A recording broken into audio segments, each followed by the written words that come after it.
जब हम ट्रेन से चलते हैं तो देखते हैं बहुत लोग होते हैं, ट्रेन जहाँ से बनती है वहीं से उसका रिजर्वेशन होता है और कहाँ तक जाता है, जहाँ तक ट्रेन जाती है वहाँ तक वो आदमी बैठ के जाता है।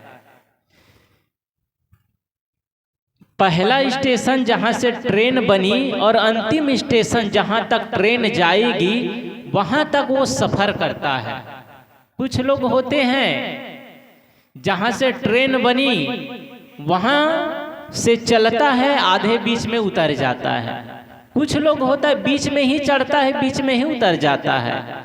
ये चढ़ना उतरना जब तक ट्रेन चलती रहती है लोगों का चलता ही रहता है।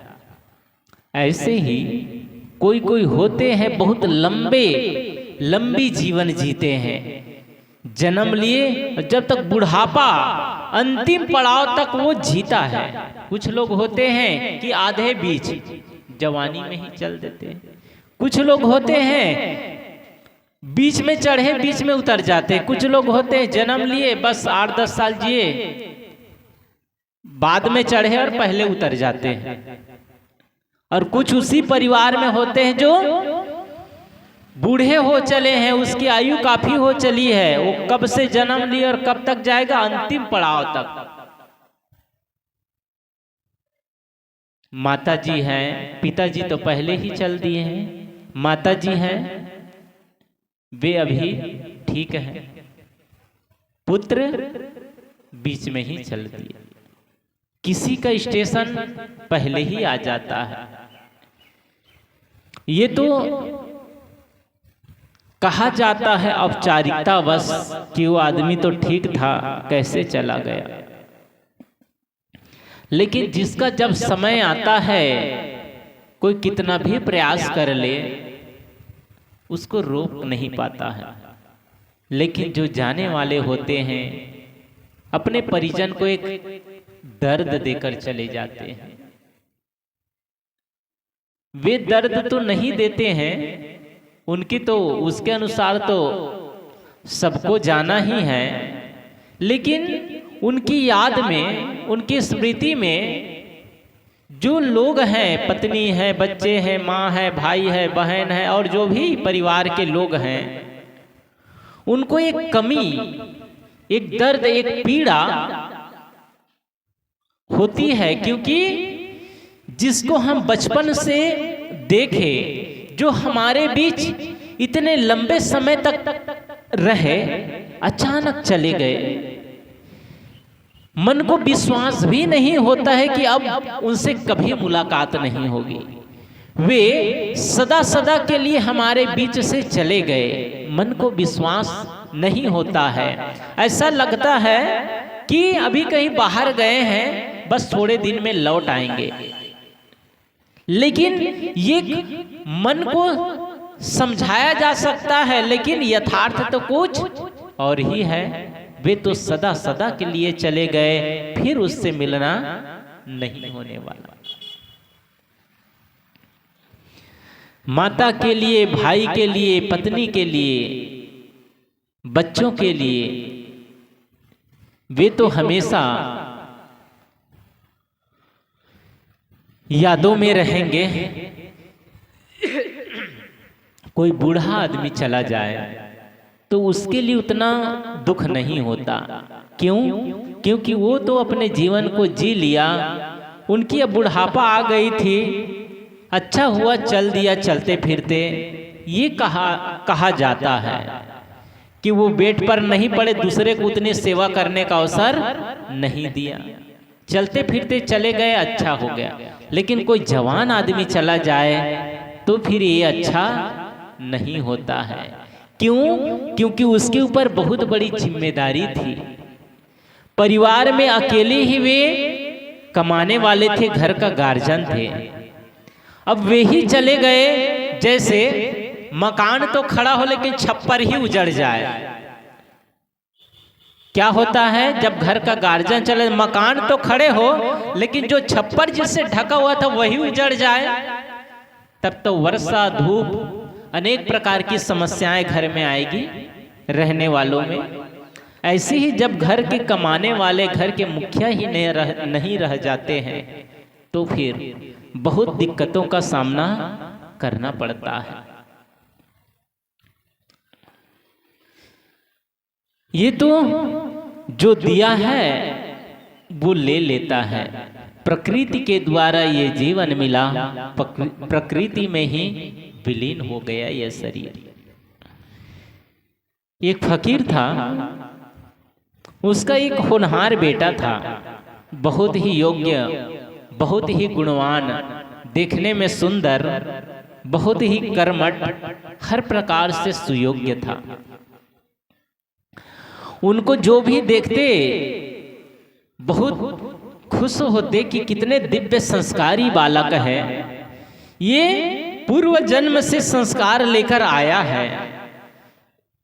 जो भी उसको देखते देखते ही रह जाते, रंग रूप में भी सुंदर और उसका जीवन भी सुंदर, गुण से भी सुंदर। जैसे अभी साखी सुमित्रा देवी कही कि मानुष तेरा गुण बड़ा, मां सुनावे का, हाड़ न होते आभरण तो न बाजन बाज। ऐ मनुष्य, तेरे गुण की ही विशेषता है, तुम अपने गुण को ही बढ़ाओ। तुम्हारे न तो शरीर की जो हड्डियां हैं इससे कोई आभूषण बनते हैं और न ही चाम का कुछ वस्तुएं बनता है। अन्य जो प्राणी होते हैं उसके हड्डियां तो हाथी के दांत कहा जाता है, उसके कुछ आभूषण बनते हैं। अन्य जो जानवर है उसकी हड्डियां भी कुछ काम आ जाती है। जानवरों के जो खाल होते हैं, चमड़ा होते हैं, उससे देखिए अभी नाल बजा रहे हैं, शायद वो सब जानवर के ही हैं।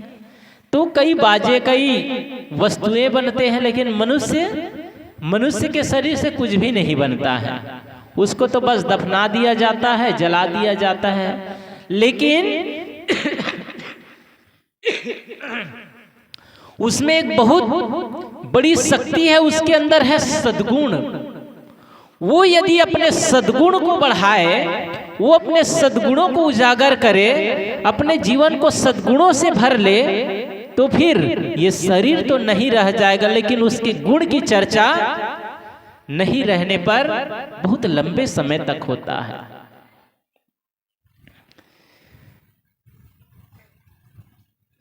ऋषियों ने कहा है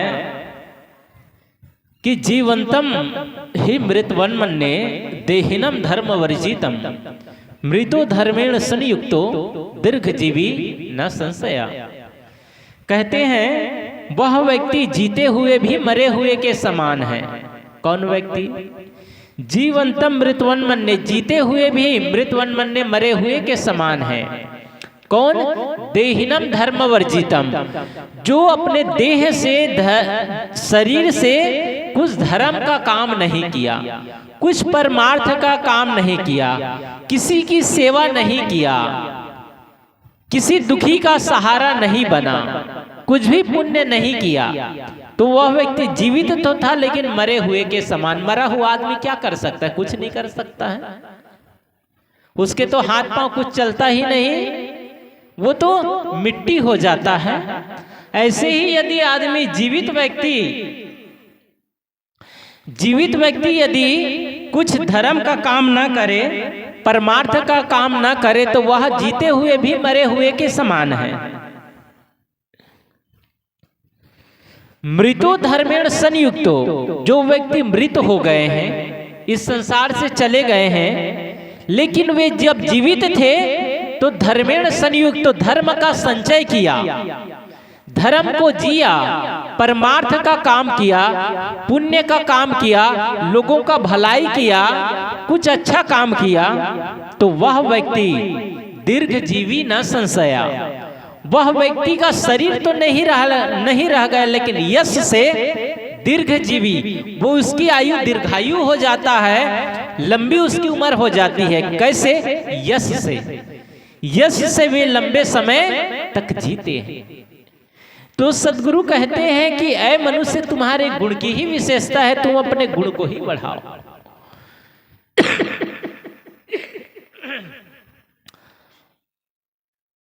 लेकिन जब तक जीते हैं आदमी, हवाई उड़ान में जीता है, मगरूर में जीता है, अहम में जीता है, वो नम्रता पूर्वक जीता ही नहीं। परिवार में जीते हैं, परिवार से नहीं बनता है।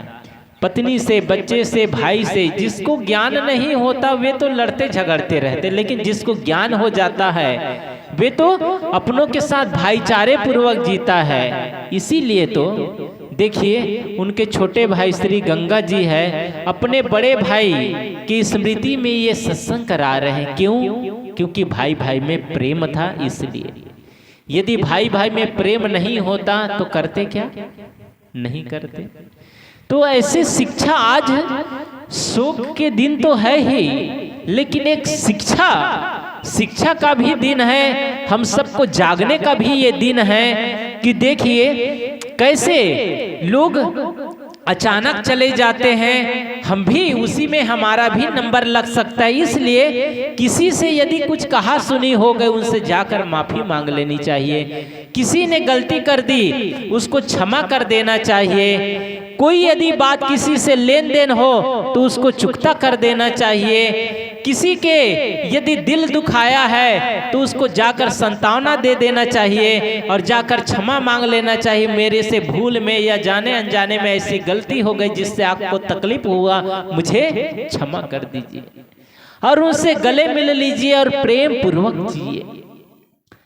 तो आदमी के नहीं रहने पर उसकी जो विशेषता है, उसके जो सद्गुण है, उसी की ही लोग याद करते हैं। ये तो पुण्य संचय का एक अवसर है। श्री जो सदानंद जी है, इसको तो हम लोग बहुत अच्छे से जानते हैं। जब आश्रम का जो काम हुआ, आश्रम में जितने पुट्टी का काम हुआ, रंग का काम हुआ, यही लोग किए। दोनों भाई और 2-3 स्टाफ थे यहाँ के, 4-5 लोग मिलकर आश्रम का काम किए। जब से काम पकड़ते तब करते ही रहते। बहुत ही कर्मठ थे वे।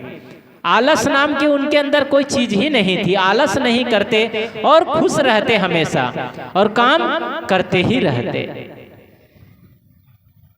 सब जगह कहते बाबा कोई बात नहीं, सब जगह तो हम लोग करते हैं, आश्रम में हम लोग अपनी सेवा थोड़ा घटबड़ आगे, मतलब थोड़ा कम बेस टाइम भी हो जाए, उससे भी कोई दिक्कत नहीं। आश्रम है, शरीर से भी सेवा होनी चाहिए, तो थोड़ा टाइम ज्यादा हो जाता तो भी कोई फिक्र नहीं, करते ही रहते कि इतना काम पूरा कर देते हैं तब घर जाएंगे, घर तो जाना ही है।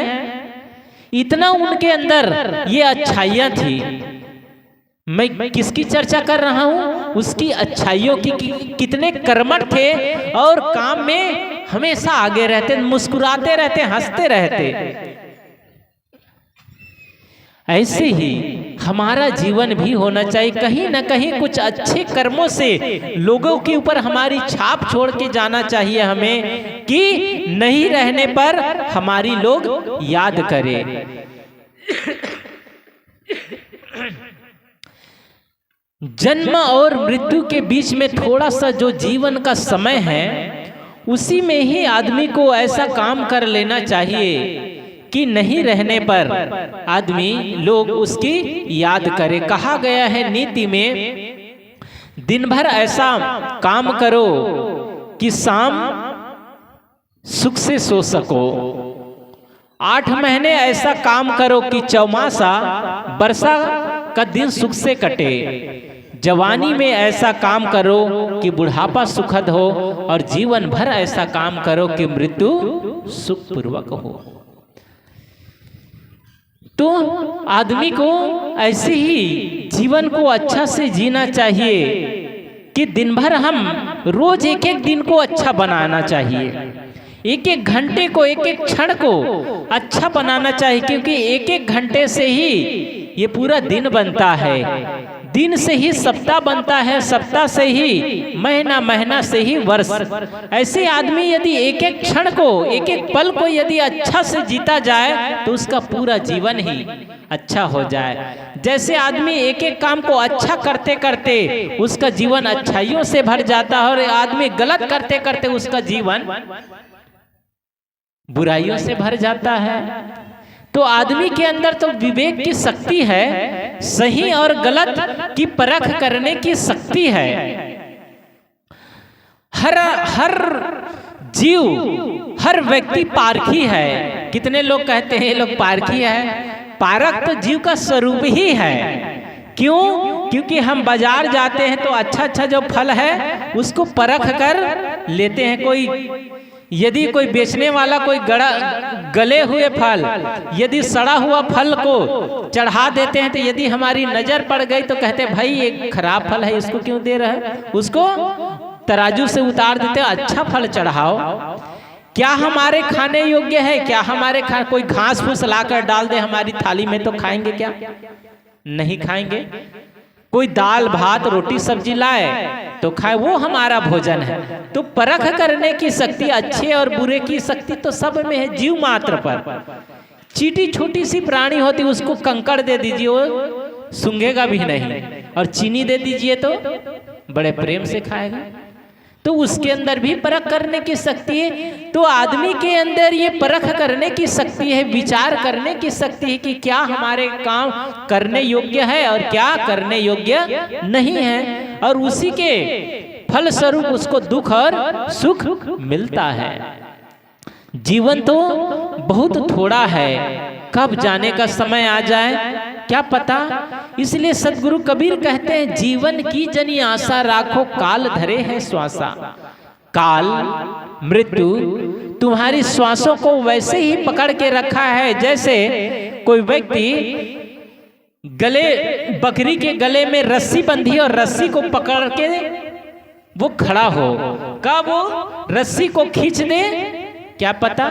ऐसे ही काल हमारी श्वासों को पकड़ रखा है। इसलिए चित चेती डारू पासा।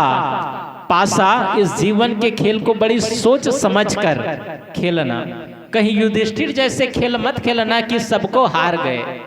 ऐसे जुआड़ीपन नहीं होना चाहिए। उसको कहा जाता है धर्मराज। युधिष्ठिर को सब में तो ठीक था, लेकिन एक चीज ऐसा उसके अवगुण था कि कहता है मुझे जुआ खेलना पसंद नहीं है, लेकिन कोई जुआ खेलने का कोई निमंत्रण दे दे तो मैं अपने आप को रोक नहीं पाता हूँ। ये जानना भी किस काम का। जैसे दुर्योधन कहते जनामि धर्मम नचा प्रवृत्ति, जनामि धर्मम नचा निवृत्ति। मैं धर्म को जानता हूँ लेकिन उसको मैं ग्रहण नहीं कर पाता, और अधर्म को भी जानता हूँ लेकिन उसको मैं छोड़ नहीं पाता, त्याग नहीं कर पाता। तो ये भी जानना किस काम का। तो युधिष्ठिर कहते हैं कि मुझे जुआ खेलना पसंद नहीं है, लेकिन कोई निमंत्रण दे दे तो मैं रोक नहीं पाता हूँ अपने आप को। और एक बार हार गए थे द्रौपदी के कहने पर सब कुछ, तो उसके जो ससुर थे धृतराष्ट्र लौटा दिए थे, लेकिन निमंत्रण दिए फिर जाकर हार गए। इतने उसके पास संपत्ति थी, लेकिन 12 वर्ष तक उसको वनवास में भिक्षा मांगकर खाना पड़ा, भीख मांगकर, और 1 वर्ष अज्ञातवास करना पड़ा। अपना मुंह छिपाकर, अपना परिचय छिपाकर राजा विराट के यहाँ 1 साल रहना पड़ा। तो आदमी के अंदर एक अवगुण आ जाते हैं तो उसके सारी अच्छाइयों को ढक देता है। सदगुरु कबीर कहते हैं बड़ी सोच समझकर चित चेती डारो पासा। तुम बहुत सावधानी पूर्वक सोच विचार करके कर्म करो। क्यों? क्योंकि यहाँ सदैव रहने के लिए तुम नहीं आए हो। उठ जाएंगे खिलाड़ी एक एक कर, चौसर बिछी रहेगी, बाजी बनी रहेगी। ना यहाँ राजा रहेगा, ना यहाँ रानी रहेगी, सिर्फ अच्छी और बुरी कहानी रहेगी, सिर्फ अच्छी और बुरी कहानी रहेगी। उठ जाएंगे खिलाड़ी एक एक कर। हम सब इस रंगमंच में खिलाड़ी बनकर ही आए हैं, लेकिन सबको अपनी पार्ट अदा करके यहाँ से जाना भी है। इसलिए अपना पार्ट, अपनी जो रोल है वो अच्छा होना चाहिए। न यहाँ राजा रहेगा और न ही यहाँ रानी रहेगी। न यहाँ कोई राजा सदैव रहने आया है और न ही रानी, न ही शिक्षित न अशिक्षित, न विद्वान न अनपढ़, न वृद्ध न बालक, न स्त्री न पुरुष, कोई सदैव रहने के लिए यहाँ आया नहीं। एक बार बादशाह अकबर बीरबल से कहते हैं कि हुजूर, नहीं बीरबल से कहते हैं, बीरबल यदि बादशाह सदैव रहती तो कितना अच्छा होता। बीरबल कहता है, वो राजा था, वो कहता यदि बादशाह सदैव रहती तो कितना अच्छा होता। बीरबल ने कहा हुजूर बहुत गलत होता। बादशाह अकबर ने कहा बीरबल कैसी बातें करते हो, अरे यदि बादशाह सदैव रहती तो मैं सदा राजगद्दी पर बैठा रहता, कितना अच्छा होता। उन्होंने कहा हुजूर यदि बादशाह सदैव रहती तो आपके दादे बाबे ही बैठे रहते, आपका नंबर तो कभी आता ही नहीं, तो कैसे अच्छा होता। आप आज राजगद्दी पर बैठे, आपके दादे बाबे ही बैठे रहते यदि सदैव रहता तो जो होता है वो अच्छा ही होता है और अच्छे के लिए ही होता है। तो ये परिवर्तनशील संसार है, यहाँ कोई सदैव रहने वाला नहीं है। आजकल में सबको यहाँ से जाना है। कुछ बच्चे नदी किनारे खेल रहे थे और बालू के बीच खेलते हुए बालू से घर बना रहे थे। आप लोग भी जानते होंगे जब बचपन में छोटे छोटे थे तो बालू जब कहीं कोई घर बनाने के लिए लाते तो हम लोग खेलते बचपन में, अपने पैर घुसा देते या हाथ घुसा देते और उसको साइड से उसको चढ़ाते तो वो ऊंचा मंदिर जैसा बन जाता, फिर हाथ को ऐसे निकाल देते तो गुफा जैसे बन जाता और उसको देखकर बड़ा खुश होते कि हमारा घर बन गया, घर बन गया। ऐसे सभी बच्चे करते। उसी में यदि किसी का घर किसी से उजड़ गया तो फिर उसी में लड़ाई झगड़ा हो जाया करता कि मेरा घर को तुम उजाड़ दिए, कितनी मेहनत से बनाए थे।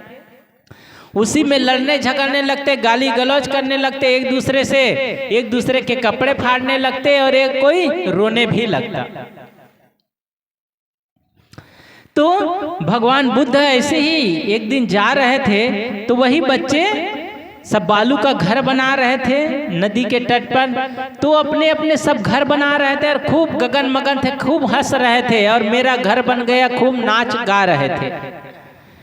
ऐसा एक बच्चा जा रहा था, उसके पैर लग गया और एक बच्चा का घर गिर गया भहरा कर। बालू का घर है, थोड़ी सी बस झटका लगा गिर गया, कोई मजबूती तो है नहीं कि सीमेंट और ईंट का बना हो, गिर गया। तो वो बच्चा रोने लगा और खूब मारपीट करने लगा, खूब गाली गलौज करने लगा कि तुम्हें दिखाई नहीं पड़ता, मेरे घर को तुम उजाड़ दिए। खूब रोने धोने लगा, गाली गलौज भी कर रहा है उसको और मारने पीटने भी लग रहा है। इतने में ही एक महिला आती है और कहती बच्चों शाम हो चली है, अंधेरा आने को है, तुम्हारी माँ घर में प्रतीक्षा कर रही है, जाओ तुम, शाम होने वाली है। उस महिला की बात सुनकर बच्चे सच में देखते हैं आसमान की ओर कि सूरज तो ढल गया है, अब घर का बुलावा आ गया है, माँ प्रतीक्षा कर रही। उसी घर को जिसको बनाया था अपने ही पैरों से रौंदने लगे, उजाड़ने लगे और फिर उस घर को छोड़ के चल दिए।